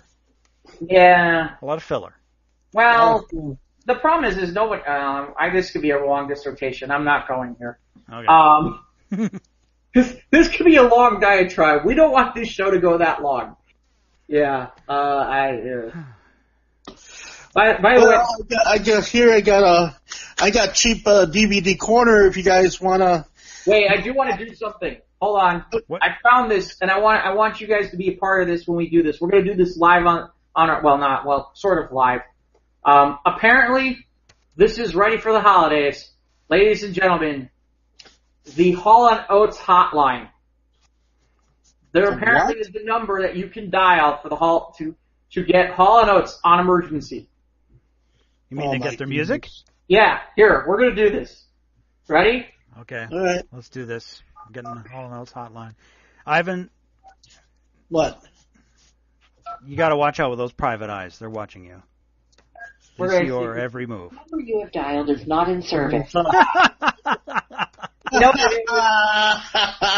on, let me see if I can try it with my phone. Might be something I can do for my work phone. I don't think I can do it for my work phone. Hold on, let me see. Well, while he's busy doing that, can I do cheap DVD corner? This might come up faster than you think. I don't know if we have a cheap DVD corner. I guess we do now. Wait, hold on. Let me see if I can. This really doesn't work. Because I got a couple of cheap DVDs I want to just make some fun of. Talk amongst yourselves. All right, okay. Ivan, give us the cheap DVD corner. I guess. All right, this is one square of the podcast where it's a corner. Basically, I was out over at the dollar store. I can't name the dollar store because then that's giving them promotion and they're not paying us. Not that we get paid anyway, but out of cheap DVD corner, I got these two out of the dollar bin. That's right. And, of course, my first cheap DVD is the Super 6, the series. Now you're saying, who are the Super 6? Does anybody know? No. Is it like the Power Rangers or something? No. Actually, this was a series that ran in the. They ran this and then it went into syndication for a while. Okay, and it was made by the creators of the Pink Panther. Okay, was released through United Artists. 6 zany cartoon heroes: Super Bwong Swoosh, Granite Man, Magneto Man, Elevator Man, Super Scuba, and Captain Whammo Zammo. This was from the 60s, I think. It sounds pretty 60s. It's actually from the early 70s. Oh, that would close enough. Yeah, Super Whammo sounds like a 70s thing. Yeah. So I found this in the dollar bin, and I have yet to see it. But I remember watching episodes of the Super 6 when I was a kid, and this happened to be in the dollar bin. And I'm just like, okay, and it's 2 DVDs. I got it. It's brand new, and very cheap. Packaging and all that other good stuff. Okay, but legit, it was made in 2013. All right, Super 6. And then the other cheap DVD corner. Okay, paid $1 for this one too. For those of you who know about Don Bluth, does anybody know what Don Bluth was known for? Yeah, American Tail. Okay, and the Secret of Nim and Anastasia. Terrific, boy! Bing, bing, bing! 3 right off the top of your head. Well, there was a cartoon called Banjo the Woodpile Cat. Never heard of it. What? Never heard of it. No. Exactly. So it was one of those good, things where, you're saying it's that good. Yeah, it's that good that nobody's ever heard of it. Actually, it gets shown, occasionally, on either late night or during the holidays. And so it was one of Don Bluth's earliest efforts. I think it dates to like the 1980s. I'm trying to read. Whenever you guys are ready, I can dial up the Hall Oates hotline. Okay, yeah. Well, anyway, yeah. So cheap DVD corner, Don Bluth's Banjo the Woodpile Cat. If you want some really cheap but good animated entertainment, well, there you go. And then the Super 6 for the obscure and cartoon-loving people out there. Okay, Jeff, take it away. Let's see if we can get this to where you guys can hear it. Welcome to Common Notes, your emergency Hall and Oates hotline. To hear one-on-one, please press 1. To hear it go, please press 2. To hear man-eater, please press 3. To hear privatize, please press 4. What do we want? Press 4. Press 4.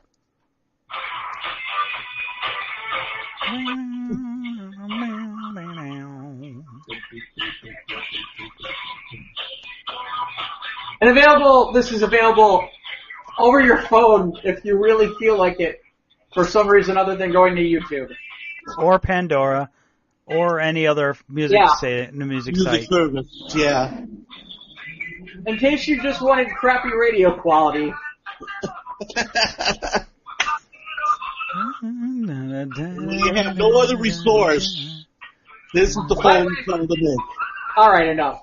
By the way, this idea would have been really great 10 years ago. I know. Well, the funny part is I don't think Hall & Oates are involved with it, and I don't know why. No, it's totally stolen. Come on.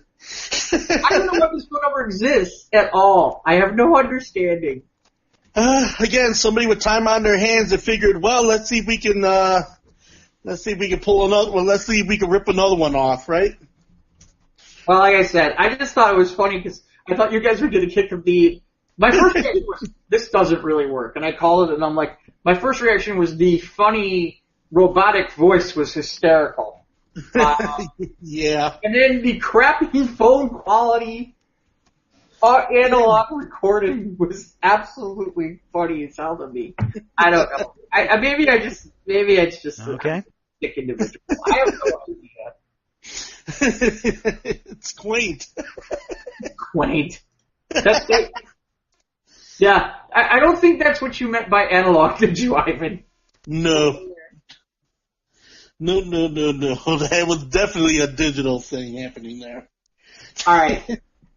I swear, I have a lot. Some of this can stay. I guess some of this can stay till next show, but I have a lot of wacky crap. I mean, that we can look at.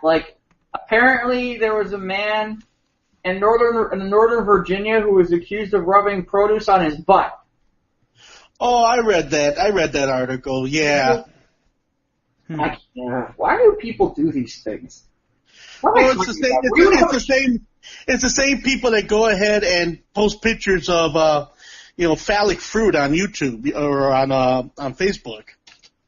Then again, we wouldn't have a show.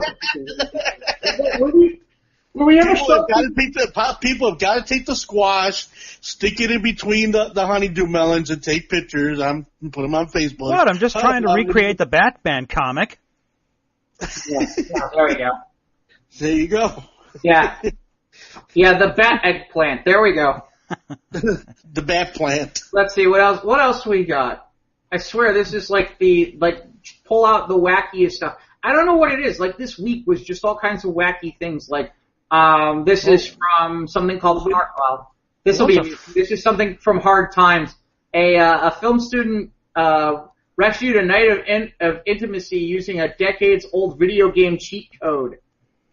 Oh yeah, I read that. Apparently, the Konami code is good for oral. He was doing oral sex on his girlfriend, and apparently it was not going well. And then he decided to follow the old Nintendo's Contra code. NES Contra code, which is up, down, left, right, B, A, select, start. Okay, but where's the B and the A in this scenario in real life? I want to figure out where select and start is. Oh. I have guesses. Yeah, they're... Yeah. I have guesses. As far as I know, there's only one button. Oh. You only have to manipulate the one button there. I guess. I don't know. I just think it's classic that apparently he used it. Yeah, because if it's got a joystick, then you're in the wrong address. Just take button mashing to a whole new level. Like I said, I just think it's hysterical that this guy figured, well, let's use my Contra code from 1886. Oh, shit. Remember that old Sam Kinison routine? He say in his stand-up, he say he licked the alphabet. Yeah, exactly. Yeah, that is true. I mean, it's not that. And his favorite letter was I. Oh. We got one more here for us, Jeff, before we head out? I kind of do, although I really probably shouldn't go here. No, we need to get rid of all these so we can do something else next week that's worthwhile. Not that this isn't worthwhile. Now, come on. Oh, no. This one takes the cake. The sex robot brothel planned for Houston gets pushback from a religious group. Is it the same genitalia defamation anti-league whatever? I don't think so. I don't think so. What is anti-league? What? So apparently, I know what they're talking about. Those dolls, like the ones you see on the Real Sex Show that they got rid of. Dolls. I'm assuming that's what they're talking about. Yeah. That they have dolls. You mean the custom ones that they're making and are going for big money? Yeah, I guess buying them. I guess you can. This is place you can buy them. Yeah, well, apparently this is a place where you can rent them. Well, not rent, but if they say it's you rent the room and you can do whatever you want with this thing in the room. That's how they're saying it. It's not prostitution or something like that. There's a loophole. There are lawyers involved in this whole situation. There's a lawyer here who says, as disgusting as some people might find it, I think it's under law it's legal. I would be scared to have one of those short circuit if I was in the middle of something. You know what I'm saying? That would be very bad. Well, I don't know if well, is it really? Let's see. Well, if you gotta go. There's a statute in the Texas Penal Code, which first of all, you have to go to the Penal Code. That's hilarious in and of itself. Let alone that you're talking about a penal code. There's a statute that would make this business illegal, but the law banning those types of businesses was ruled unconstitutional 10 years ago. Apparently, they have one somewhere else. I know they're starting to pop up in Europe, but I don't know if they're staying open or not. I'm sure they are. I mean, because Europe doesn't have as many hang-ups as we do here. So let's see. Each doll has a name, a look, a price tag in the thousands of dollars if you want to buy one, but the customer can also rent before they buy, getting a room and the doll of their choice where they can play and have fun fulfilling fantasies without limitations according to the website. Wait, what website? Hold on. I didn't see it. Oh my gosh. Wait a minute. What have we come to? What website? We need to find the website. Hold on. But apparently there's a group called, and of course the group that's after this is the Elijah Rising, because, it's bad enough we have penile in this entire thing, this article. Now we have Elijah Rising. Here, let's see. Okay, so our biggest concern is this sex brothel with robots is going to train men to become rapists. What's next? Is it child robots? Where's the line? Where's the boundary? Apparently they never watched that Futurama episode about why you don't have sex with robots, or apparently whatever it is. The one with Lucy Liu, which is also one of the original Futurama episodes. Humans don't make love to doodles. Hold on a second. Yeah, there's that too. Okay, so the original robot sex brothel is in Toronto. Let's see if we can... Ooh, Canadian. Yeah, well, that makes all kinds of sense in the world. What's the name of it? Toys are nuts. Toys are nuts. That's horrible.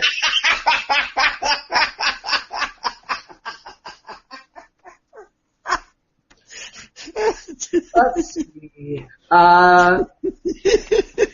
Yeah, we're going. Here we go. Here's Vice. Vice, everything you know about Toronto's new sex doll brothel. Not that we really need to know, but sure, as long as we're here. Yeah, now that we've come to this, let's find out some more. Yeah. Oh, here we go. Here's the name. We finally got a name. Aurora Dolls, which is now apparently open in Toronto, which will be open 24 hours a day, 7 days a week. It will make its grand debut, and they give us a location and everything. It is the first sex doll brothel in North America. Oh, brother. Man, I would not want to have that job cleaning out after all those. Yeah, really, no joke. Yeah. Okay, I'm sorry. Where's the hazmat suit? I mean, everything. I mean, what? They got this idea. They got this idea. Apparently, Japan has these. That's what I was just telling you. Japan, they're making all these dolls and everything. I mean, people are actually buying these dolls for themselves and marrying them. And marrying them. Yeah. Wait, you can also get married to a cartoon character in Japan, too. Wait. We have a cost. This must be Canadian, right? The rates for personal time with dolls are available on the company website and range from $80 to 30 minutes with one doll to $960 for 4 hours with two. For its grand opening, it's offering a 25% discount of all listed prices and will be soon offering monthly packages. Alright. Oh, God.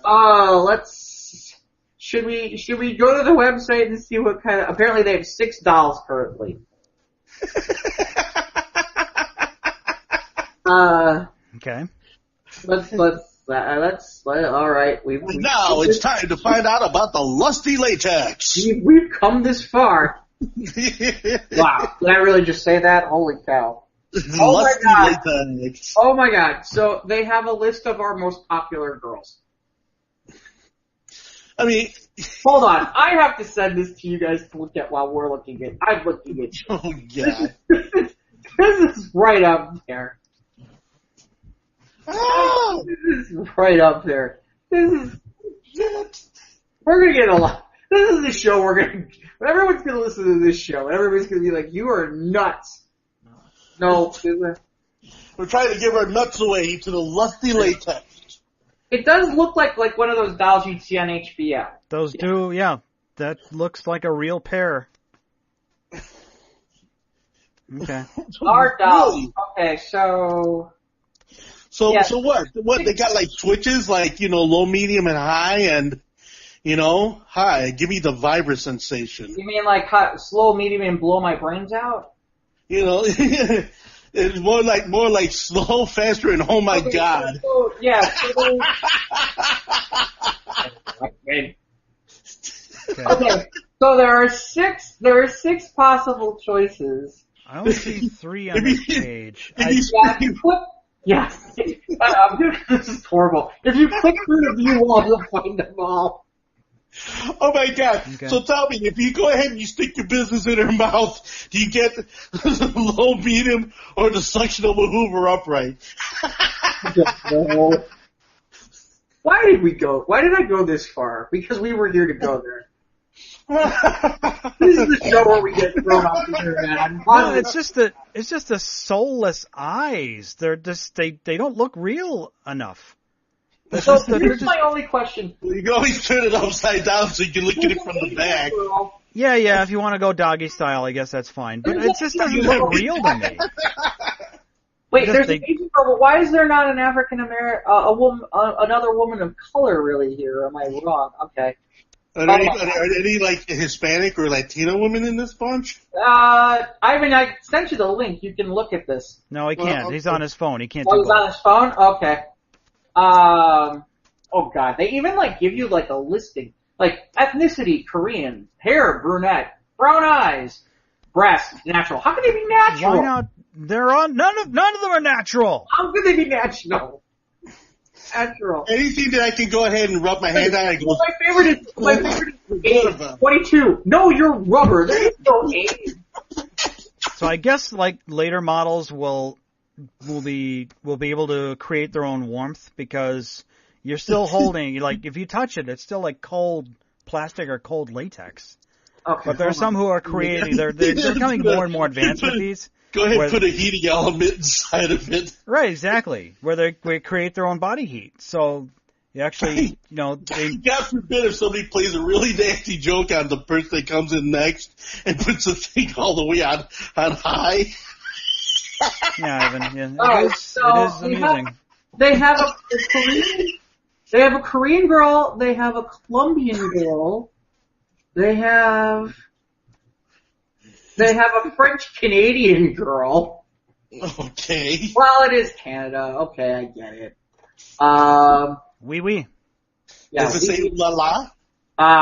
Let's see. They have white chips in them? They have the girl next. Well, okay. Why is this Irish? Well, yeah, they're Ireland. Okay, that's Canadian, but Irish Canadian. They got an Irish Canadian girl. Let's see. Where are we? I'm saving certain ones. I'm saving one for the end. I know Mike knows which one I'm saving probably. No, I don't. I glanced at him. I don't. Yeah, there's okay. So there's one American. There's a blonde with blue eyes, and he's got double B's. Out of curiosity, okay, no. I was curious if that cost more. Now for the piece to resist odds. There's one called Anna. Anna, wait, Anna's Japanese? Really? Is that where we're going here? Anna is Japanese, and her breasts are 32H. I'm just curious, does it cost more? No. Alright, so current rates. What are the current rates? We're still going to be caught off the air after this. Oh, they have a membership. How do you like that? Oh, there you go. Money down before you walk in the door. Coming soon. Literally coming soon. Get a season pass. Season pass, jeez. Ouch! I came for the ride!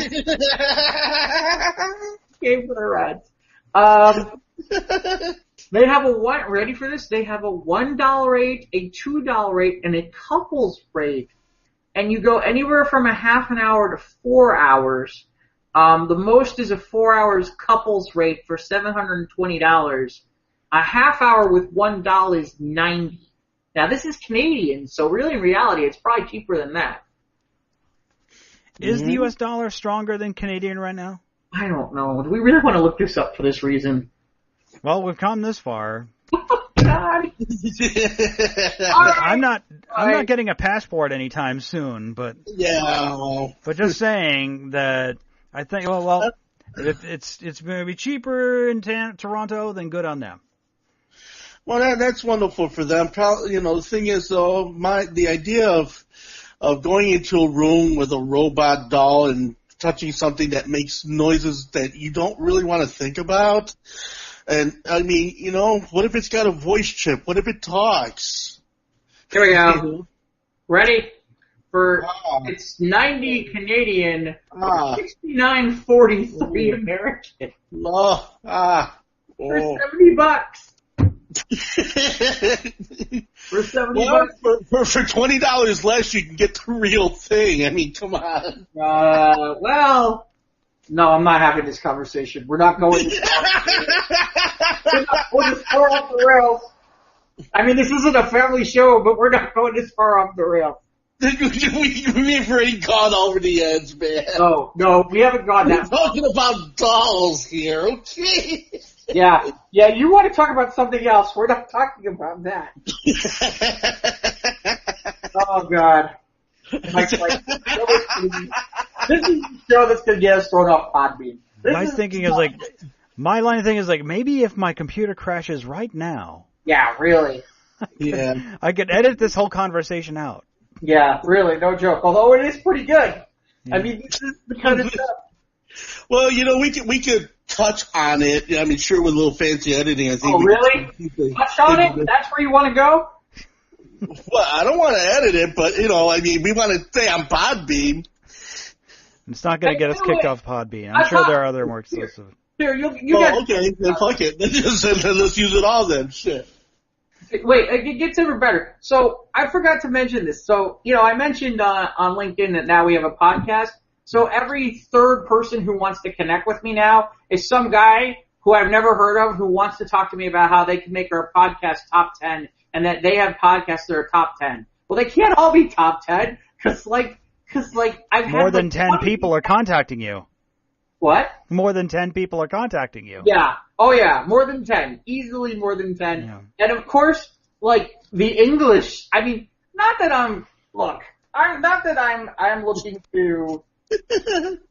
looking to be discriminatory, but you don't come to me. Here, wait, hold on. Let me pull up the You tell me if you'd buy this. Okay, let me find some of these guys.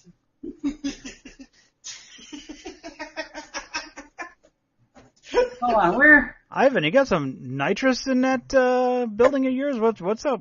You all right? Okay, this is the one I got. Wait, this is the one I got today. Hello, sir. I am podcast promoter. Do you promote your podcast? If you give me a chance, definitely I will make your great podcaster in the world. I will give you top 10 ranking in U.S., Japan, Singapore, not spelled right, Sweden, definitely not spelled right, and German. I don't know where German is. Maybe I think it's in Europe land. That sounds like the same guy that says, hello, we are from the IRS. You are in big trouble. So if you don't go to store, Walmart, and pull out $300 and send it to us. Yeah. That's what that shit sounds like. Here's the last one I got before that. Hello. I swear they all say the same thing. Okay, at least this guy spelled Sweden and Germany right. They're all from the same cube. I think it's the same guy, keeps asking me, hello, I am professional podcast promoter. Do you want to promote your podcast? If you give, by the way, not capital I, if you give me a chance, definitely I will make you great podcast. This has got to be the same guy.